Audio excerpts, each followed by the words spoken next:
ሄርሜላ እንግዲህ ባሌን ልቀቂ ፍቅር በማለት በቲክቶክ አካውንቷ ላይ ፖስት አርጋለች ማለት ነው። በጣም የሚገርም ነገር ነው። እንግዲህ አሁንም ተስፋ አልቆረጠችም። ለምን እንደሆነ እንደዚህ እንደምታደርግ እኔ እየገባኝ አይደለም፣ እውነት ለመናገር ከሆነ ማለት ነው። በእርግጠኝነት ተስፋ መቁረጥ አለባችሁ። በቃ ሩታ መተው አለባት፣ ሄርሜላ መተው አለባችሁ። አብርሃም እኮ አሁን አልፈልጋችሁም፣ ከእናንተ ጋር መኖር አልፈልግም ያለ ስለሆነ እነሱ ደግሞ መተው አለባቸው። ካልፈለጋችሁ መተው አለባችሁ። በቃ ልጁን እኮ አሁን የባሰ በቃ እነሱ ላይ እንዲኩራራ የባሰ እነሱ ላይ ከፍ እንዲል እያደረጉት ይገኛሉ ማለት ነው። ማናማ ሄርሜላና ሩታ።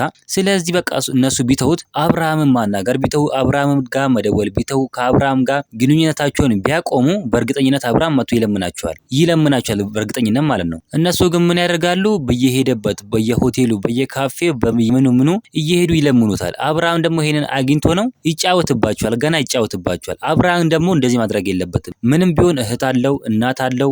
በጣም በቃ የሚደብር ነገር ነው ማለት ነው። እንደዚህ ማድረግ የለበትም። እሱ መሰለው አሁን እህቱ ላይ እንደዚህ ቢደረግ፣ እህቶቹ ላይ እንደዚህ ቢደረግ በጣም በጣም ነው የሚደብረው። ቡዜላው እንደዚህ ቢደረግ በጣም ይደብረዋል ማለት ነው። ነገር ግን እሱ የሰው እህት ላይ እንደዚህ ማድረግ አለበት ብዬ አላምንም። የራሱ ነገር ላይ እንዲሆን የማይፈልገውን ነገር ሰው ላይ እያደረገ የሚገኝ ነው አብርሃም ማለት ነው። አሁን እነ ሄርሜላም መተው አለባቸው። አብርሃምን ከነጭራሹ በቃ መተው አለባቸው። ቢተውት እኮ እውነቴን ነው የምላችሁ ይለምናቸዋል። አብርሃም መጥቶ ይለምናቸዋል። ይቅርታ አድርጉልኝ አጥፍቻለሁ ብሎ እግራችሁ ላይ ተንበርክኮ ወይ ከሄርሜላ ጋር ወይ ከሩታ ጋር ይሆናል እንጂ ከፍቅር ጋር አይሆንም። ለምን ብትሉ አሁን አብርሃም ምንድነው ያለው? ሁለቱም ስለሚወዱኝ ብሎ ነው እንደዚህ የሚያደርጋቸው ማለት ነው። እስኪ እናንተ ምን ትላላችሁ? ሀሳብ አስተያየታችሁን ኮሜንት ላይ ማስቀመጥ እንዳረሱ፣ ቪዲዮ ላይክ፣ ቻናሉ ሰብስክራይብ ማድረግ እንዳረሱ። በሌላ ቪዲዮ እስከምንገናኝ በያላችሁበት የዓለም ዳርቻ ሰላማችሁ ብዝት ይበልልኝ። ደህና ሁኑልኝ።